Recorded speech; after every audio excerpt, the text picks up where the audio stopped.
반갑습니다. 서로 옆에 분들 서로 인사하고 격려한 시간 갖도록 하겠습니다. 히브리서 11장 8절입니다. 같이 있습니다.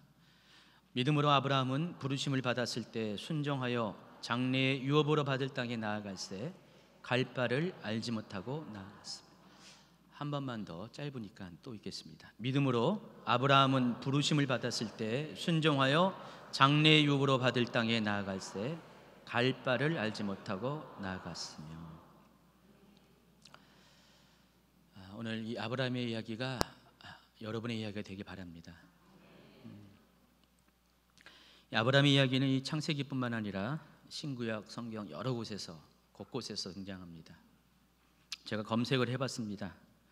289계절에서 324번에 걸쳐서 이 아브라함이라는 이름이 발견됩니다.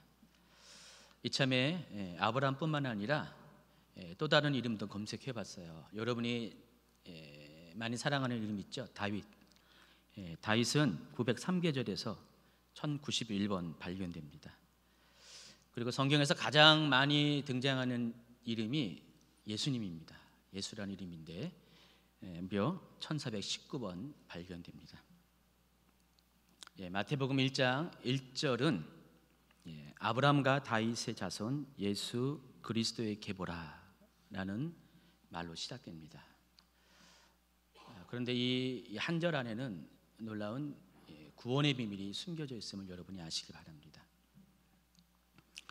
하나님께서는 이 문장 한 문장 안에 하나님께서 우리를 어떻게 구원하시고 어떻게 구속하시는가, 그 놀라운 하나님의 뜻과 계획을 심어 놓으셨습니다. 여러분이 그래서 이 구절을 잘 이해하시면은 여러분을 향한 하나님의 계획과 뜻을 발견하게 됩니다. 하나님은 아브라함을 부르실 때 이미 그의 족보 안에서 하나님의 그 원대한 계획들을 심어 놓으셨어요.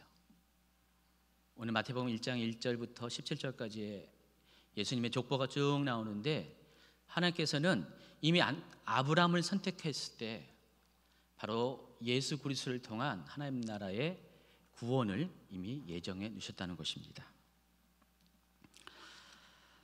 여러분, 이 땅에 그리스도는 어떻게 오십니까? 아까 우리 찬양, 마지막 찬양에 있는 것처럼 왕으로 오십니다. 자, 그런데 하나님께서 아브라함을 택하실 때 아직까지 아브라함은 왕의 신분이 아니었잖아요. 그래서 하나님께서는 그 아브라함의 후손 중에서 왕을 만드셔야 됐어요. 그래서 하나님께서 택하신 왕이 누구였죠?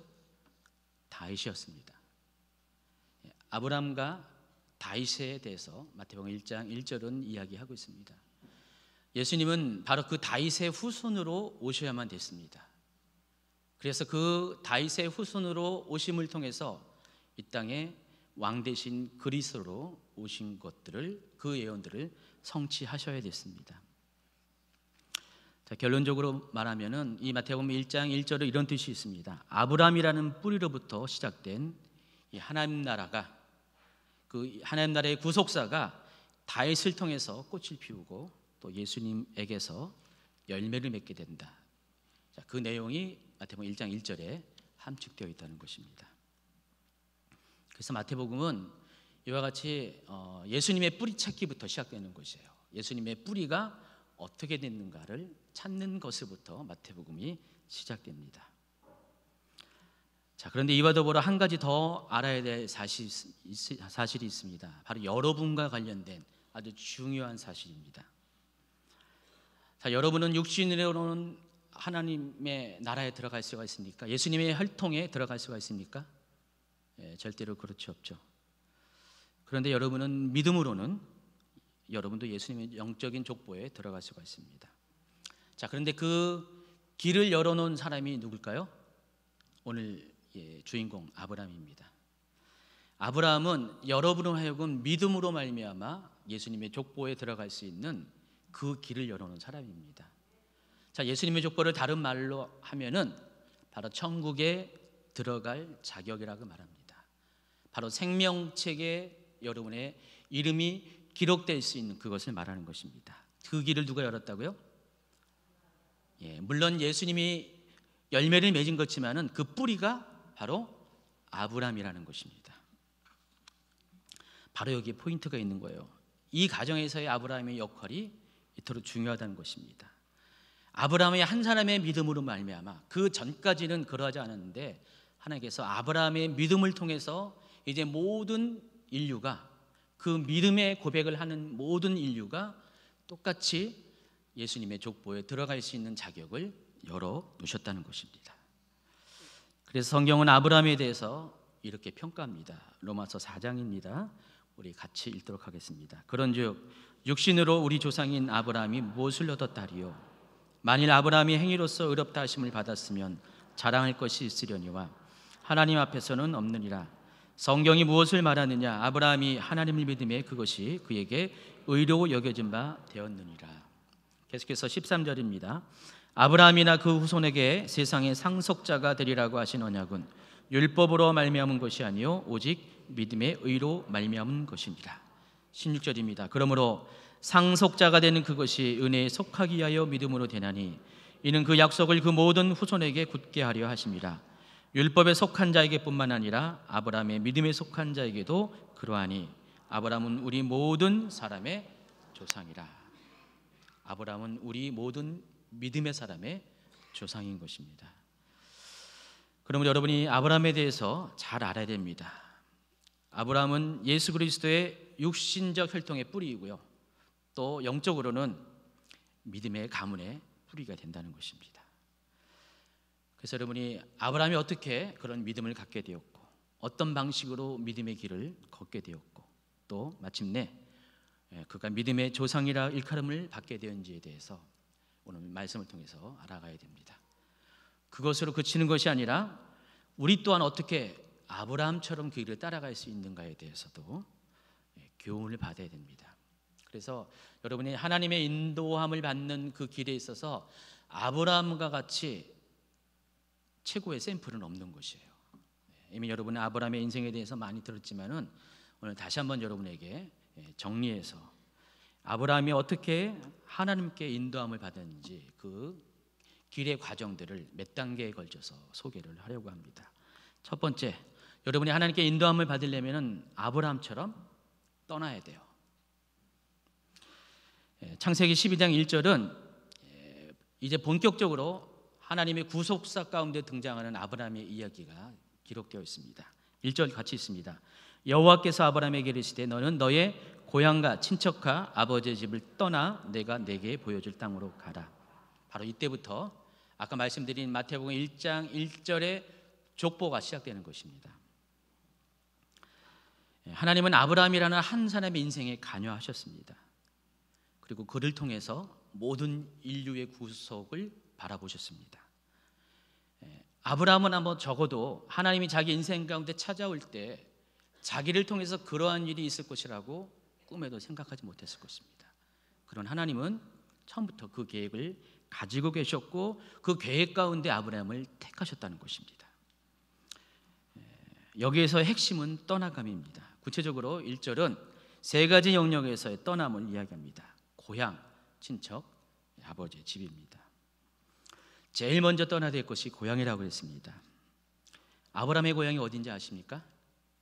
갈대아 우르입니다.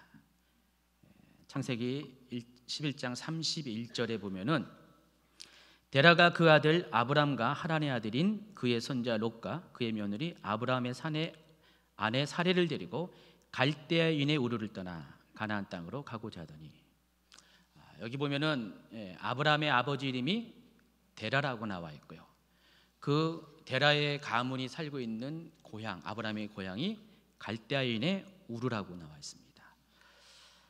여러분 우르에 가본 적 있으세요? 언젠가는 가보겠죠.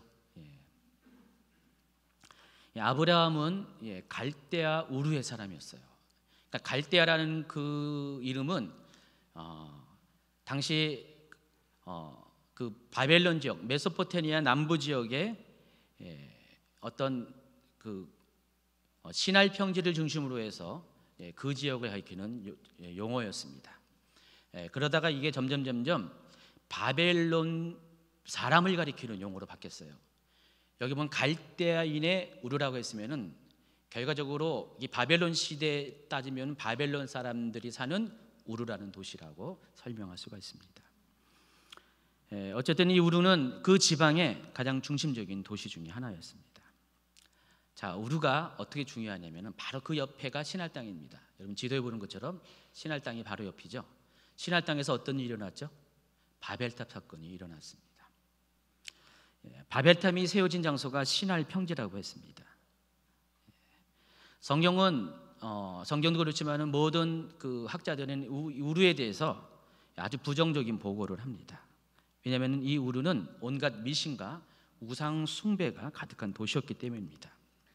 실제로 이 우르에 발굴하는 그런 고고학적 발굴 결과를 봐도 우르는 정말로 많이 우상 숭배가 심했던 도시였다는 것들을 확인할 수가 있습니다. 우르는 바벨탑이 세워진 그 바벨론 종교에 직접적인 영향을 받은 그런 도시였습니다. 그 증거가 바로 저기에 있는 지구라트에서 나타납니다. 우르에 가면 저 지구라트가 있습니다. 높이가 한 50m 정도 되고요. 3단으로 된 건축물입니다. 자, 이 지구라트의 원형이 뭘 것 같아요? 바벨탑이에요. 바벨탑이 저렇게 나중에 후세대에 지구라트의 모습으로 남겨졌습니다. 바벨탑은 300m가 넘는 굉장히 높은 탑이었고요. 저 지구라트는 약 50m 정도, 때로는 70m짜리도 있고 그런 탑이었다고 합니다. 이 바벨탑으로 시작한 고대 바벨론 종교는요, 당시는 물론이고 모든 역사 가운데 또 지금까지도 온 인류에게 아주 악한 영향을 끼치고 있습니다. 그래서 두 가지 측면에서 이 바벨탑이 역사 가운데 끼친 악한 영향이 있는데, 첫 번째가 사람들로 하여금 하나님을 부정하게 하고 대적하게 하는 하나님 중심의 삶이 아니라 인간 중심의 삶을 살 수 있는 첫 발을 내디게 했다는 것입니다.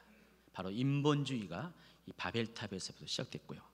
두 번째가 하나님을 섬기는 것이 아니라 다른 신들을 섬기고 또 온갖 신들을 서로 혼합시키되 또 하나님과도 혼합시키게 하는 그 종교 통합의 효시가 바로 이 바벨탑 신앙에서부터 시작됐다는 것입니다.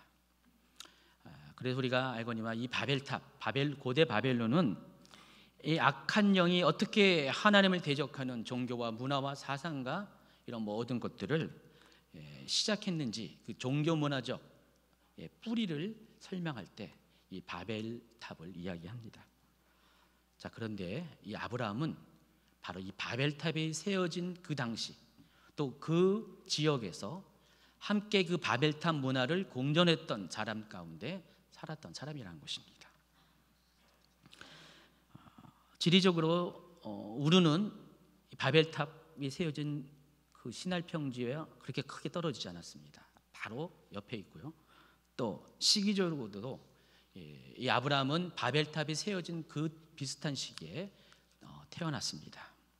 창세기 11장에 보면은 바벨탑에 관한 이야기가 시작되고요. 그리고 곧바로 족보 이해가 납니다. 근데 이 족보에는 셈의 족보가 언급되어 있습니다. 셈은 아브라함의 조상입니다. 근데 이 족보 가운데 보면은 아브라함의 4대 할아버지 이름이 나오는데 그 사람 이름이 벨렉이에요. 이 벨렉이라는 이름 안에는요, 놀라운 비밀이 있습니다. 여러분 무드셀라라는 이름 안에 놀라운 비밀인 거 아시죠? 그가 죽으면 세상이 심판을 당한다. 실제로 무드셀라가 죽자마자 노아의 홍수가 있었고요. 이 벨렉이라는 이름은 분리되다, 나누다라는 이름입니다. 하나님은 특별히 성경 역사가 오래될수록 그 나오는 중심 인물의 이름 안에 하나님의 계획과 뜻을 많이 그런 복선처럼 심어 놓으셨습니다. 이 벨렉도 그런 케이스인데, 여기서 분리되다, 나누다라는 것이 과연 뭐가 나눠졌습니까? 뭐가 분리됐습니까? 세상의 언어가 분리됐고요. 또 창조과학에서는요, 이때 세상 땅이 나눠졌다. 한 대륙에서 5대양 6대주로 나눠질 때가 바로 이때다라고 봅니다. 이 벨렉은 그런 시대를 대변하는 이름을 가진 사람이었습니다. 자, 그런데 벨렉이 죽고 난 다음에 불과 12년 후에 아브라함이 태어났습니다.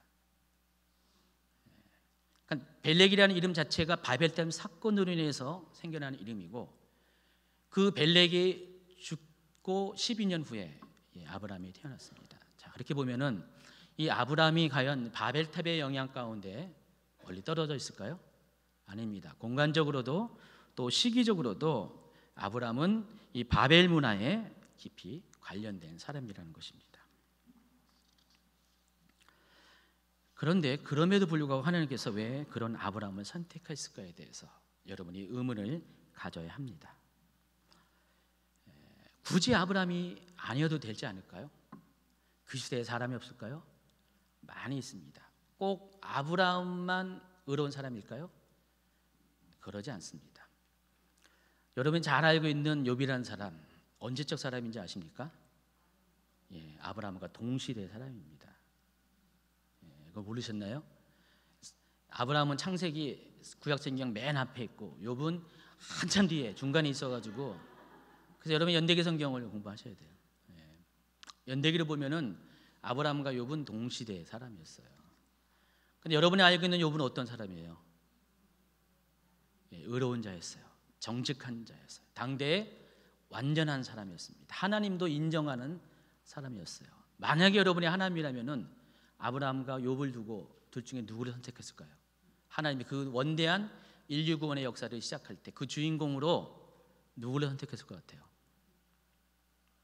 저라면은 욥이죠. 왜냐하면 욥의 가문은 정말 다 의로운 가문이었기 때문에 그렇습니다. 정말 그 일을 감당하기 합당한 가문이었기 때문에 그랬습니다.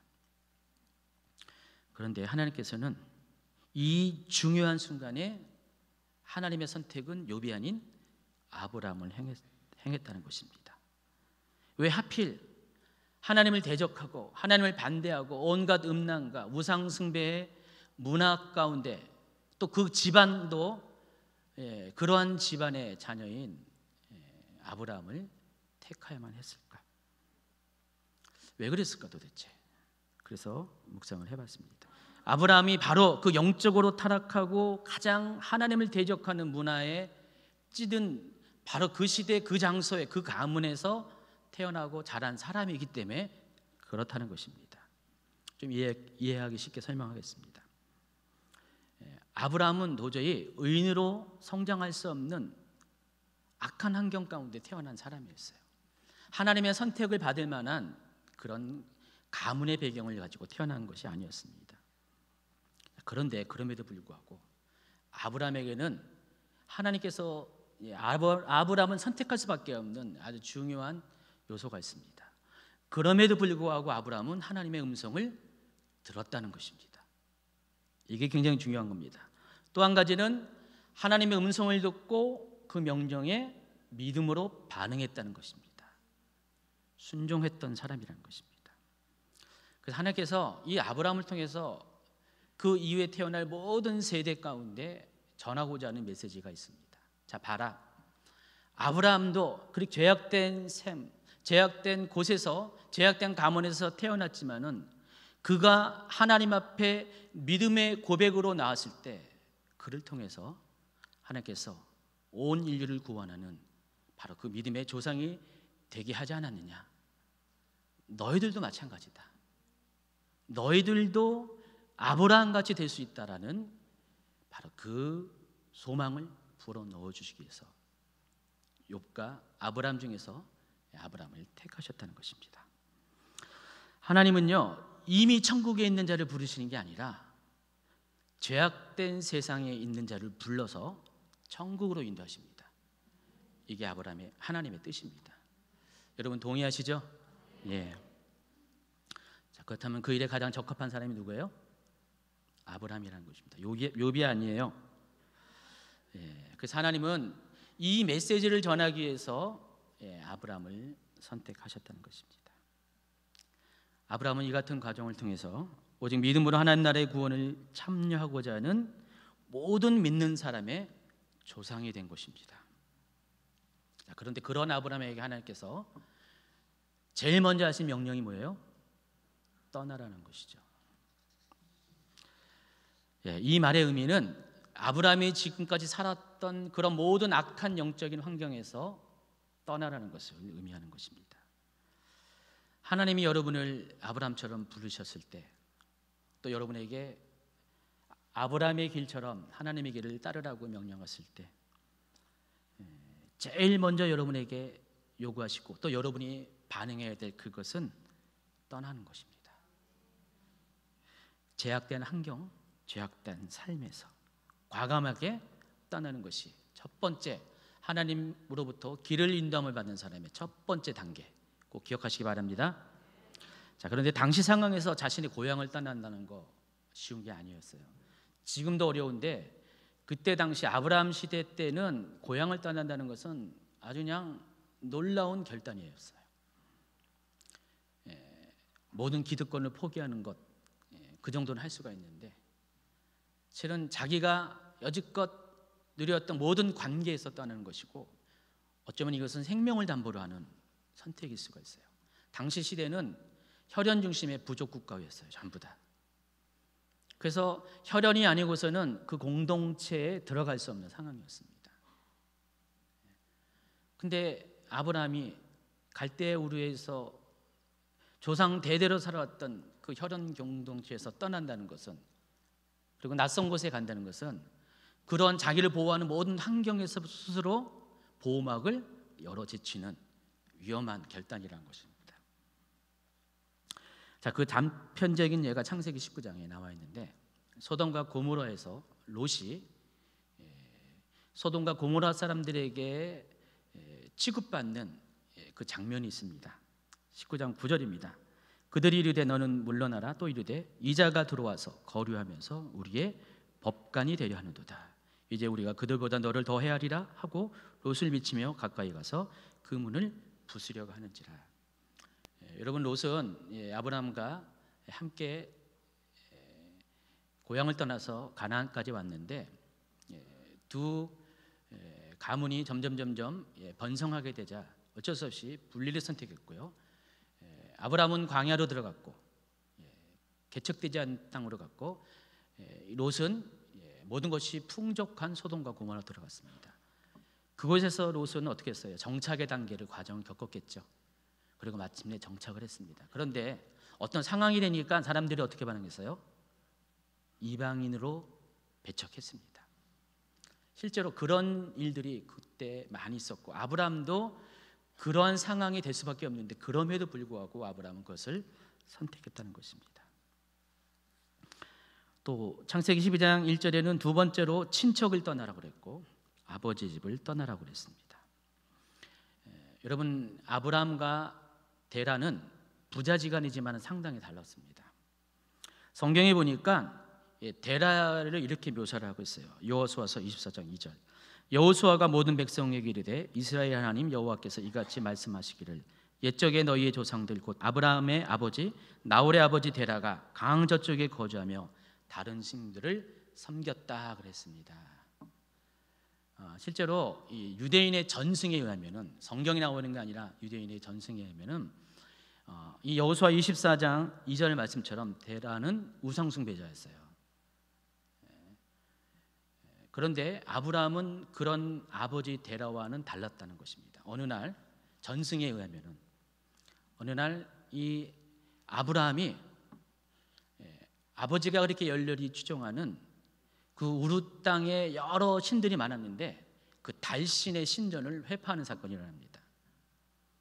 이 달신의 그 근거가 바벨탑에서 오는 겁니다.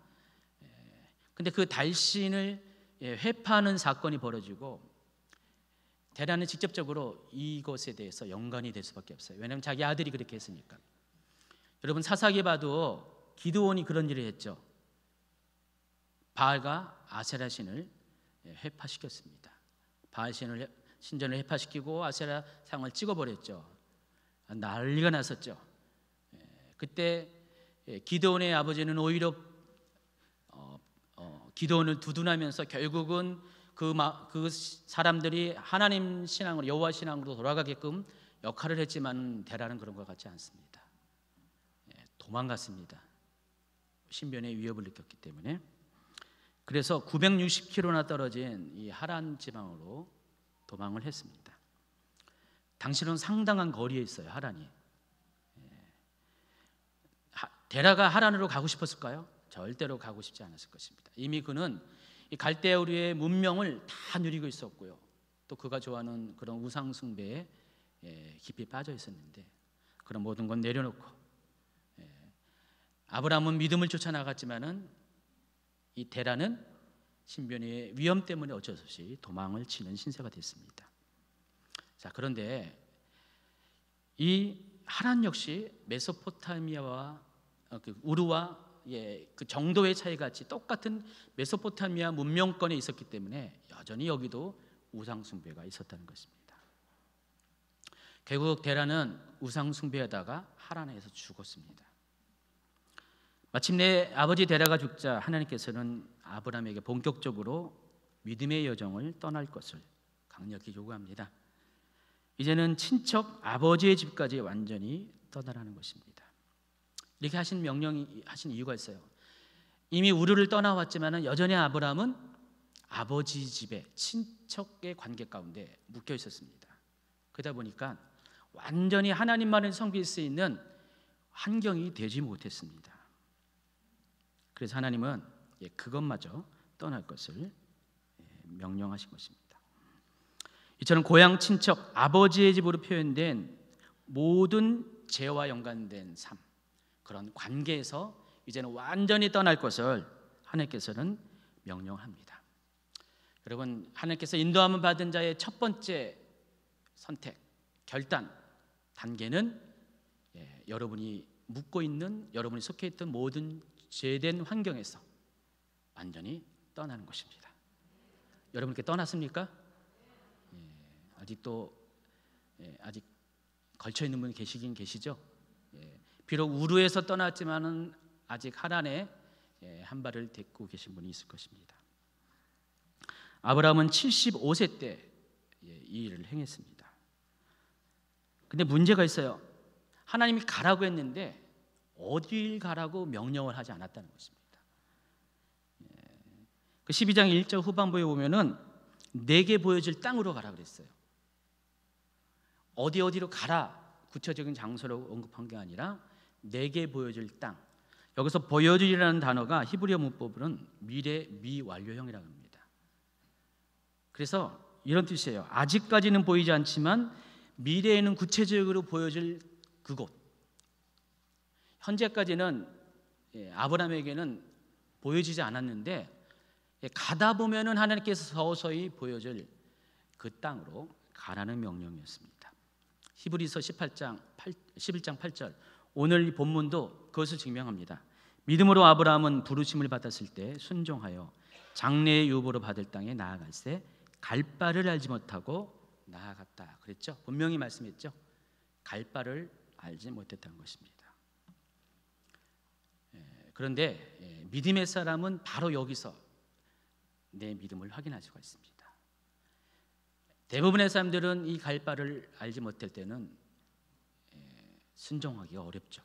그런데 믿음의 사람은 그럼에도 불구하고 순종할 줄 아는 사람, 그 사람이 믿음의 사람이라는 겁니다. 여러분, 죄에서 떠나고 그 다음 단계가 이와 같이 갈 바를 알지 못하지만은 그 명령에 순종하는 것입니다. 저에게도 이제 이런 시즌이 있었다는 것. 14년 전 얘기입니다. 제가 지금 54시고 14년 전이니까 인생의 딱 절반을 살 때쯤. 그렇다고 제가 80살에 죽겠다는 얘기는 아니고 저도 언제 죽을지는 모릅니다. 근데 대략적으로 인생의 절반을 살았던 바로 그때 있었던 이야기입니다. 저희 둘째 아이가 초등학교 1학년 때 하나님께서 평생을 살아온 인천에서 서울로 가라고 명령을 했습니다. 근데 이것이 제 마음속에서는 동의가 되지 않았어요. 여러 가지 환경이 있었거든요. 상황이 절대로 안 됐어요. 집이 묶여 있었고요. 어머니도 모시고 있었고 또 갈 수 있는 재정도 없었습니다. 저는 못 간다고 했는데 제 목사님은 꼭 가야 된다고 했습니다. 부부간에 그런 갈등이 있었습니다. 당시 저는 이렇게 하나님 음성에 대해서 그렇게 민감하게 듣는 상태는 아니었어요. 음성은 듣는데 구체적인 것에 대해서 들을 수 있는 상황은 아니었는데, 그동안 최 목사님이 저를 위해서 많이 기도를 했습니다. 왜냐하면 제가 전도사가 되고 이미 오랜 시간이 흘렀는데 다음 단계로 못 나가고 있는 거예요. 얼마나 답답하겠어요. 그렇죠?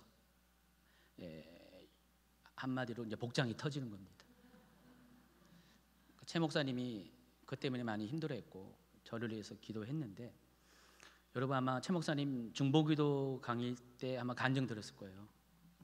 어느 날 하나님께서 그런 저를 놓고 중보기도 했는데 하나님께서 환상 가운데 환상적으로 보여주신 게 있습니다. 여러분 무대에 보면 이렇게 무대가 있잖아요. 무대가 껌껌합니다. 그때 한 사람이 엎드려 기도하고 있습니다. 누굴까요? 접니다.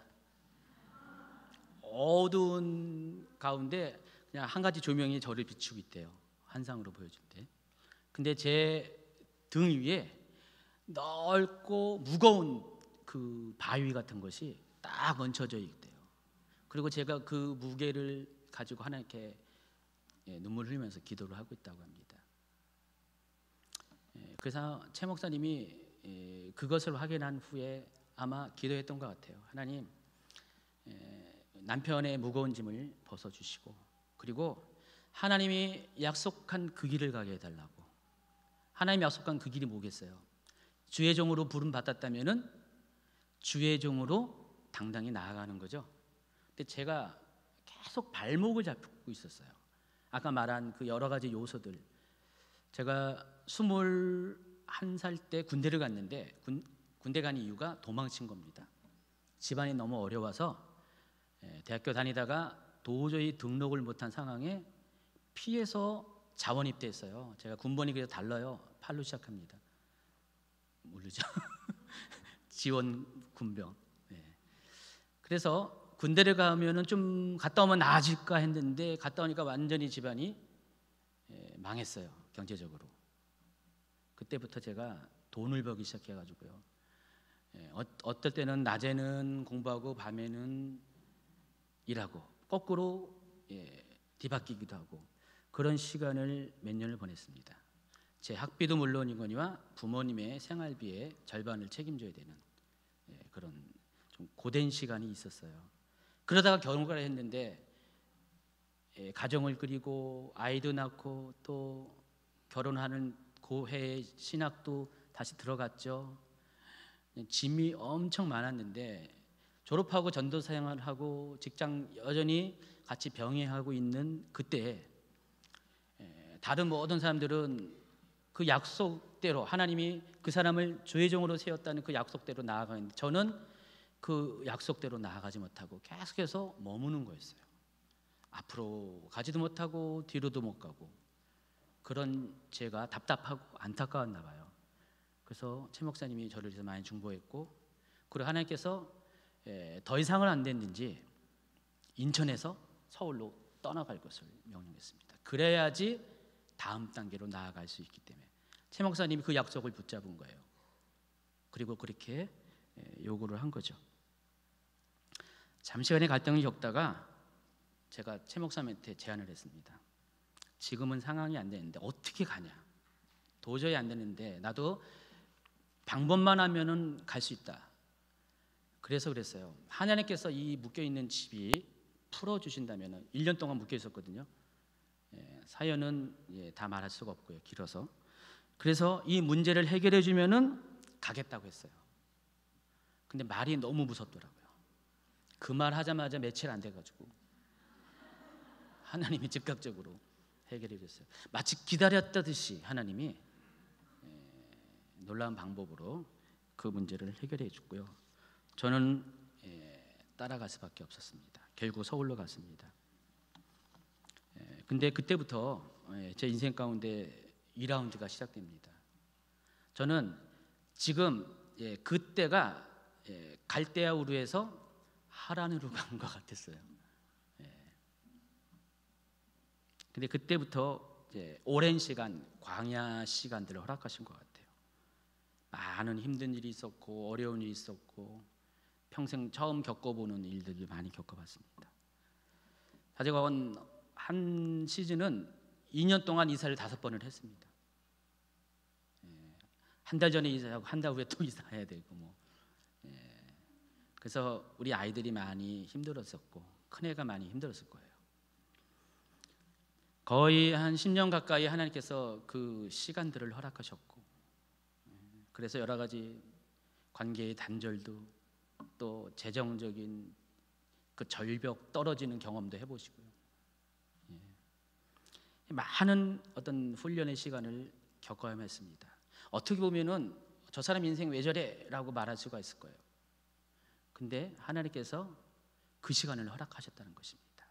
여러분, 아브라함도 하나님의 약속을 붙잡고 아직 보여주지 않았지만 보여줄 땅으로 갔을 때 여러 가지 실수도 있고 실패도 있었죠.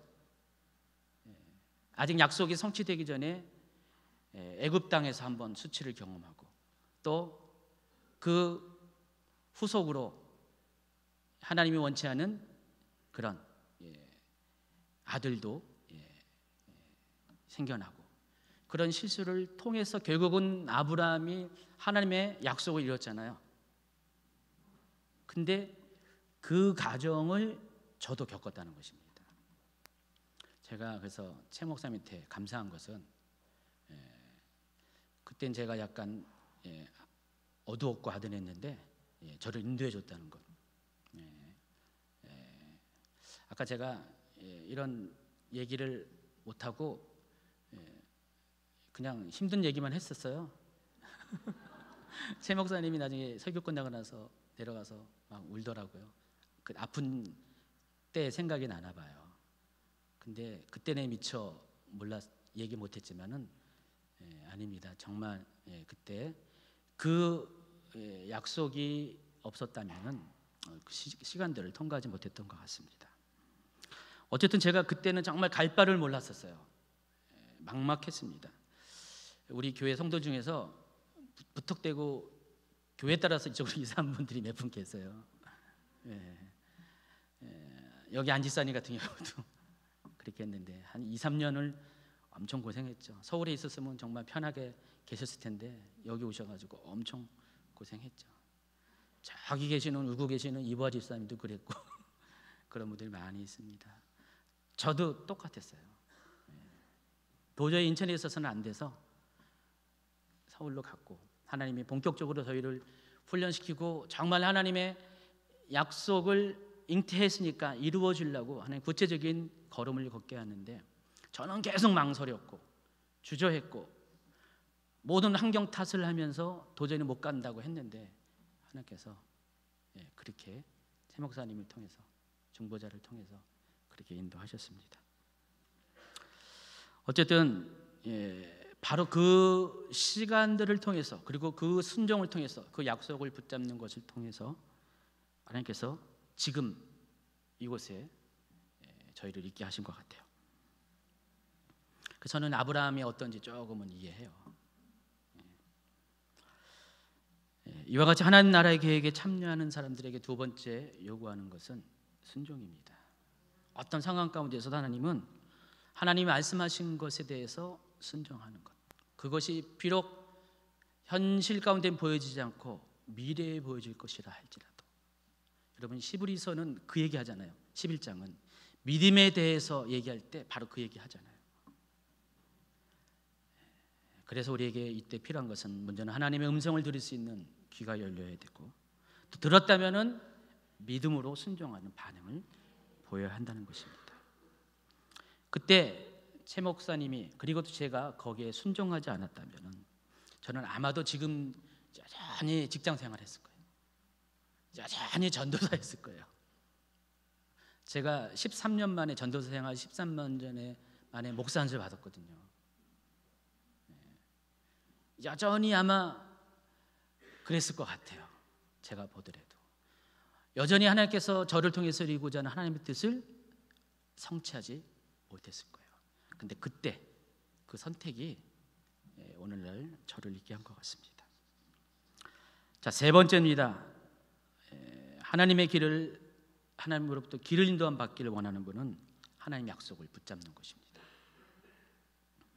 어떤 분들은 믿음에 관련돼서 오해를 해요. 무조건 믿습니다라고 하면은 다 믿어진다고 생각해요. 다 되어진다고 했어요. 그건 잘못된 가르침입니다. 믿음은 그렇게 막무가내 믿는 게 아니라, 첫째는 우리가 믿어야 할 대상이 누구인지를 알아야 되고요, 또 무엇을 믿어야 할지를 알아야 합니다. 저는 그것을 가리켜서 첫째는 하나님을 알아야 되고, 두 번째는 하나님이 주신 약속을 알아야 한다는 것입니다. 여러분, 하나님이 여러분에게 각자에게 주신 약속들이 있죠. 그것들을 명확히 알아야 됩니다.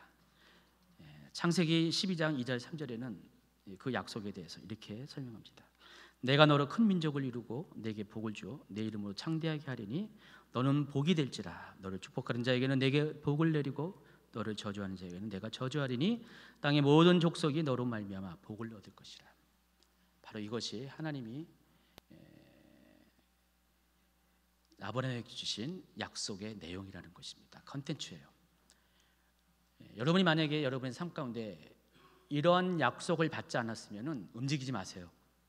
아직은 그 자리에 있어야 됩니다. 움직일 때는 반드시 이 약속을 받고 움직이시는 것이 지혜로운 사람이라는 것입니다. 저는 그 인천에서 서울로 갈 때 그 약속을 받은 거예요. 그렇게 해야지 제가 주의 종으로 온전히 설 수 있는 마지막 단계를 겪어내야 되기 때문에. 자, 이 중에서 아브라함은 아직까지 존재하지 않은 후손에 대한 하나님의 약속을 믿었어요. 다른 모든 복도 좋고 내용도 좋은데 그 중에서 이 후손에 대한 이 약속을 붙잡았다는 것입니다. 근데 이 약속이 언제 이루어진지 아시죠? 무려 25년. 그 약속이 이루어지기까지 시행착오도 있고 실수도 있었어요. 근데 그럼에도 불구하고 하나님은 그것을 통과하게 하셨고, 마침내 25년 후인 100세에 인간적으로는 도저히 그 약속이 성취될 수 없다고 생각하는 그때, 모든 것이 포기되어질 그때에, 막막함의 끝으로 간 그때에, 가장 어둠이 깊어진 그때에 하나님께서 마침내 그 약속을 성취하셨다는 것입니다. 근데 그때까지 아브라함이 그 시간을 견뎌내야 되는 것이 얼마나 힘들었을까? 얼마나 고통스러울까? 얼마나 믿음이 흔들렸을까? 근데 감사한 것은 하나님이 그때마다 사건마다 아브라함에게 찾아오세요. 그리고 그 많은 말 중에서 특별히 이 자손에 대한 약속을 빠짐없이 얘기해 주시는 거예요. 가면 갈수록 더 구체적으로 말씀하시고. 그렇죠? 아브라함은 이걸 붙잡았다는 겁니다. 아마도 하나님이 75세 때 딱 한 번 나타나서 그 약속하고 25년 동안 얼굴이 비치지 않았으면 제 아무리 아브라함이라도 실패했을 거예요. 쓰러졌을 거예요. 근데 하나님은 계속해서 이 약속을 갱신시켜주고 확인시켜주고 그렇습니다. 바로 여기에서 믿음의 사람이 가져야 할 세 번째 핵심을 이해해야 됩니다. 그 약속을 붙잡는 거예요. 꼭 붙잡는 것입니다. 놓치지 말아야 됩니다. 어떤 환경, 어떤 상황, 막막함이 온다 할지라도, 기다림에 지쳤다 할지라도 끝까지 이 약속을 붙잡는 자에게 하나님 반드시 보여줄 그 땅으로 가게 하신다는 것입니다. 오늘 제가 더 얘기해야 돼요. 아직 두 가지가 더 남아 있어요. 근데 오늘 다 못합니다. 오늘 두 가지 더 할게, 그 약속이 어떻게 출생했냐, 이삭의 출생에 대해서, 약속 관련돼서 이야기도 해야 되고, 그 이삭을 어떻게 하나님 앞에 헌신했는가, 창세기 22장 얘기도 해야 되는데 아마 다음번에 하게 될 것 같습니다. 그래야지만 완벽하게 하나님께서 어떻게 우리의 길을 인도하는 법을 마스터하게 되게 됐죠. 어쨌든 저는 이 시간들을 이렇게 통과하면서 감사한 것은 하나님 도대체 왜 그러세요? 라는 말을 한 번도 안 했다는 것. 신기하죠.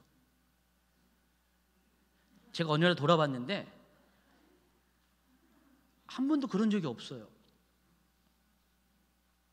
제 마음속에 분명히 그럴 상경들이 많이 있었는데 왜 그렇게 하지 않았을까? 너무 봐도 신기해요. 감사하기도 하고 신기합니다.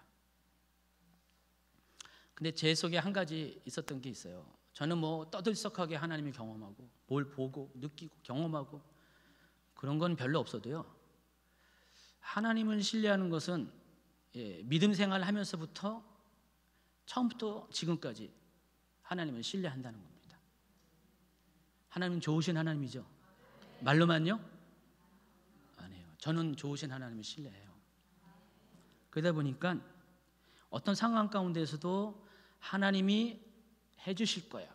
하나님이 선을 이뤄주실 거예요. 왜냐, 하나님은 좋으신 분이기 때문에. 그것을 끝까지 믿고 기다린다는 것입니다. 더 감사한 것은 제가 하나님에 대해서도 기다리는 것도 감사한데, 하나님은 저로 하여금 사람들에 대해서 기다리는 마음을 주신다는 것, 더 감사해요. 성경을 이것을 가리켜서 온유라고 합니다. 부드러움, 하나님에 대해서 온유하고 또 사람에 대해서 끝까지 참아주고 인내해주고 겸손히 기다려주자는 것. 왜냐하면 그걸 통해서 하나님께서 반드시 이루고자 하는 약속이 있기 때문에 그렇습니다. 이 온유는 어떤 사람이 할 수 있냐? 하나님을 아는 사람, 약속을 붙잡는 사람. 아브라함이 그랬고 모세가 그랬고요, 요셉이 그랬고 또 예수님이 그랬다는 것입니다. 이 사람들의 공통점은 다 하나님의 약속을 붙잡는 사람이었다는 것입니다. 자, 이제 여러분은 어떨까요? 여러분의 이미 약속은, 예수 그리스도의 약속은 이미 성취되었죠. 여러분은 구약의 그 대단한 인물보다 훨씬 더 나은 사람들입니다. 그들이 걸어갔던 그 최종 그 목적지부터 여러분 출발하는 거잖아요. 이미 여러분 약속을 성취받았고요, 이제는 약속을 누려야 될 사람이라는 것입니다. 그렇기 때문에 여러분은 이제 그것을 누리는 삶을 살 수 있도록 하나님 앞에 그렇게 반응하시길 바랍니다. 11장 8절 한 번 더 우리가 읽고 말씀을 마치도록 하겠습니다. 믿음으로 아브라함은 부르심을 받았을 때 순종하여 장래의 유업으로 받을 땅에 나아갈 새 갈 바를 알지 못하고 나아갔다. 두 가지 단어입니다. 믿음, 순종. 하나님은 여러분에게 믿음을 요구하고요, 또한 순종을 요구합니다. 어떤 상황 가운데서도 여러분은 하나님을 믿어주는 사람이 되기 바랍니다. 어떤 상황 가운데서도 하나님 앞에 순종해주는 사람이 되기 바랍니다. 지난 금요일날 최 목사님이 설교하면서 뒷부분에 베다니에 모인 사람들, 여러 종류의 사람을 얘기하면서 마리아 얘기했잖아요. 마리아는 다른 모든 사람과 달랐어요. 예수님을 믿어주는 사람이었어요. 그렇죠? 여러분이 예수님을 믿어주기만 한다면은, 하나님을 믿어주기만 한다면, 다른 말로 신뢰해주기만 한다면은, 그 신뢰의 원천이 믿음이 있다고 한다면은, 그리고 그 믿음의 근거가 약속이 있다고 한다면은, 하나님은 그런 여러분을 통해서 하나님의 나라를 이루어 가십니다. 여러분도 아브라함처럼 선택이 가능하다는 것이죠. 여러분도 아브라함과 다윗의 자손 예수 그리스도의 세계라의 그 첫 번째 이름에 랭크되는 영광에 참여할 수 있는 자가 될 수 있다는 것입니다. 자, 오늘 이후로 여러분 그런 믿음의 사람, 순종의 사람, 약속을 끝까지 붙잡는 사람 되기를 예수님이 축원합니다.